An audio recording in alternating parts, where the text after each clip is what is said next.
So ito yung nabili ko mga ka-farmers, na yung leftovers ng mga agribit o sa agribit. So yan. So meron pang mga pagkain ito pwedeng mapakinabangan. So ito ay aayagin muna natin. So ngayon i-separate natin yung mga alikabok dito sa mga grains, at itong mga balat ng grains ay tatanggalin natin sa pamamagitan ng pag-ayag. So yung iba na ayag ko na, at ito na lang yung panghuli. Bali nakabili ako ng 8 kilo nito, at titingnan natin kung ilan ba yung aabutin pagkatapos natin ayagin, kung worth it ba na bumili tayo ng ganito na ipakain sa mga manok natin kumpara kung bibili tayo ng feeds or pure feeds sa commercial na feeds. So titingnan natin, aayagin muna natin o siseparate muna natin yung mga alikabok dito. Alright. So ito yung ating mga barred rock na pinakawalan o nakawala. So merong nangingitlog dyan, titingnan natin. Nasa likod nito, nilagyan ko ng TP para hindi mabasa ng ulan o mainitan yung kanilang mga itlog. So nangingitlog ito. So dalawa itong nandito, merong isa dun sa likuran. So hinahayaan lang natin itong makawala para makakain naman sila ng yung mga natatapon na feeds galing sa kulungan. So sila ang sumusunod o susunod na kumakain nun para hindi para mapakinabangan pa rin nila. Alright, so yan, malakas kumain ito. So titingnan natin yung itlog niya mamaya dyan.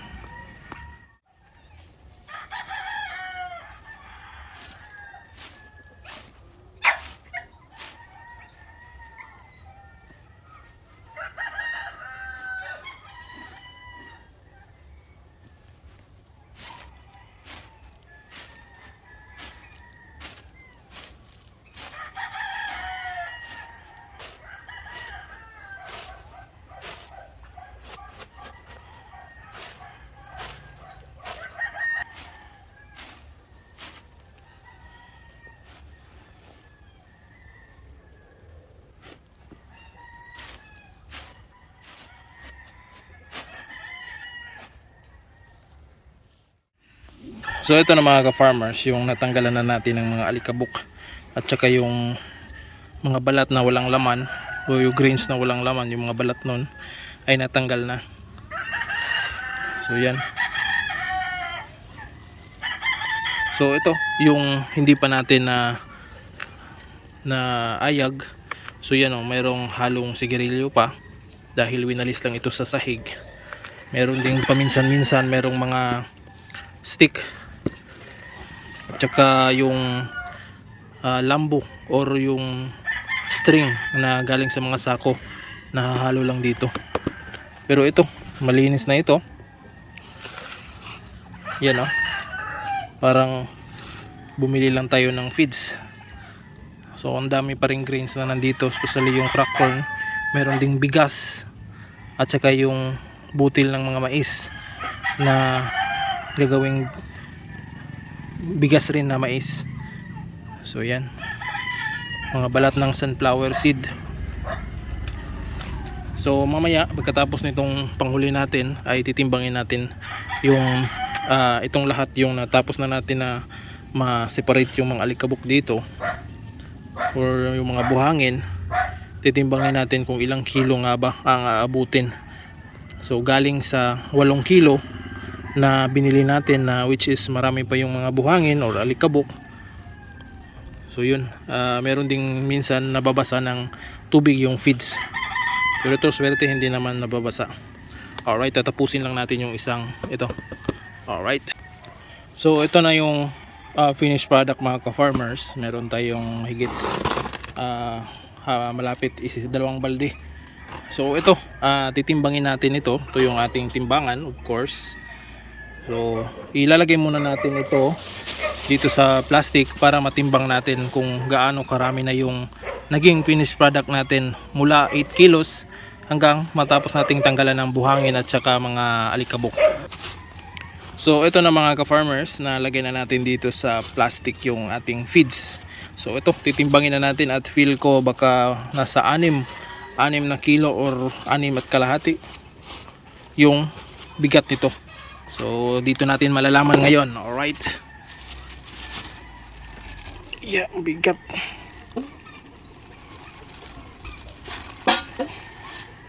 Yun.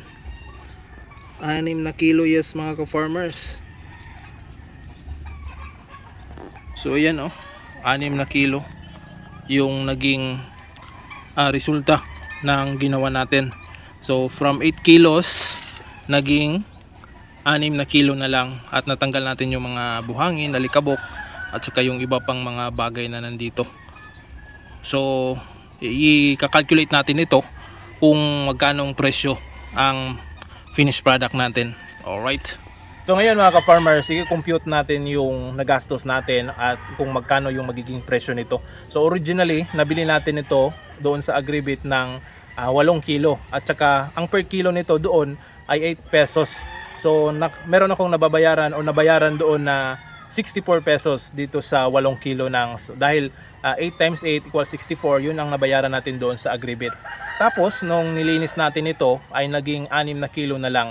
So yung binayaran natin doon ng 64 pesos, i-divide natin ngayon dito sa nagawa na natin o nalinis na natin, na which is yung 6 kilos. So 64 divided by 6 equals 10.60 centavos. So ilalagay na lang natin sa 10 pesos and 50 centavos yung per kilo nito.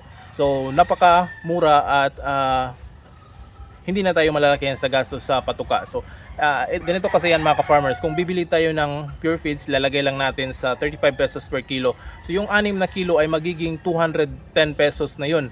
So sa ganitong pamamaraan, yung ginawa natin is nakakatipid tayo at maganda namang klase yung mabibigay natin sa mga manok natin. So para sa akin mga ka-farmers, napakagandang pamamaraan ito dahil makakatipid na tayo, especially if mga manok natin is mga native lang o yung mga pinakapakawalan lang. So mas mabuti kung merong ganito sa inyong area, pwede nyong gayahin ito dahil sobrang tipid talaga ng pamamaraan at makakuha ka ng magandang klase na patuka. So para sa akin ay ayos talaga ito at meron na tayong pampatuka sa ating mga alagang manok, at the same time nakakatipid na rin tayo sa pambili natin. Yun mga ka-farmers, biruin mo sa 6 na kilo gagastos ka lang ng around 63 pesos dahil ilalagay natin sa 10 pesos and 50 centavos yung presyo nito.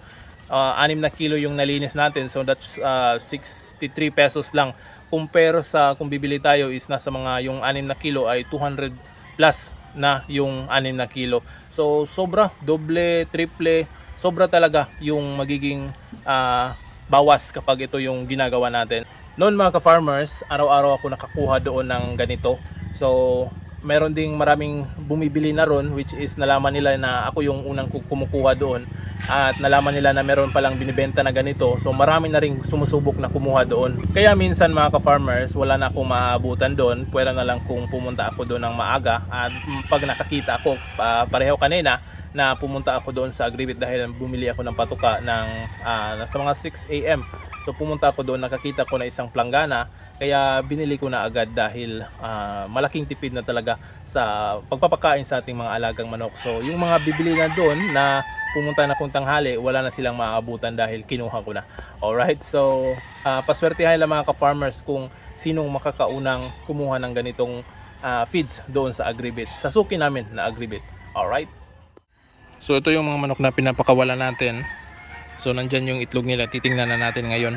So yung iba palang mga tinanggal natin dito mga buhangin at saka alikabok nandun sa nandun, at yung mga manok natin nakagala, sila ang kakain sa mga tira-tira na meron kasing mga butil nito na natatapon doon sa pag separate natin ng buhangin, alikabok at saka yung iba.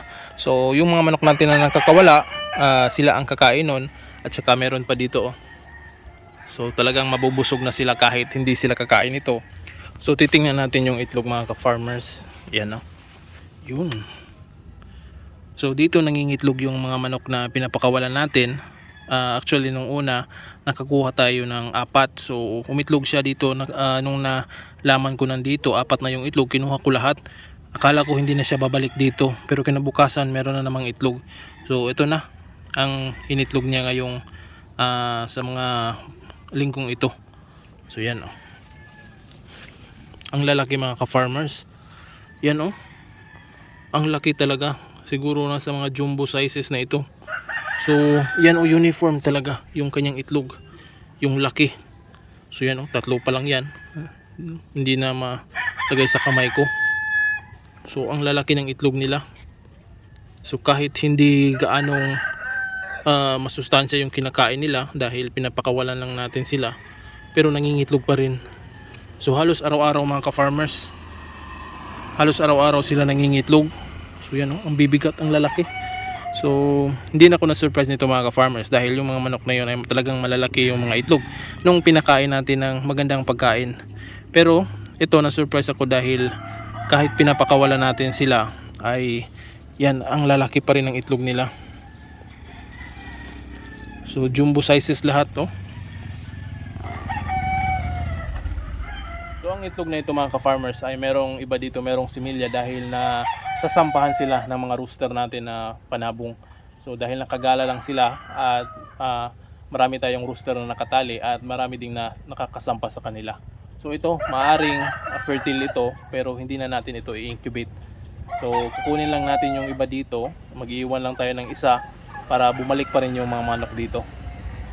So yung iba dito ay pang-ulam na natin.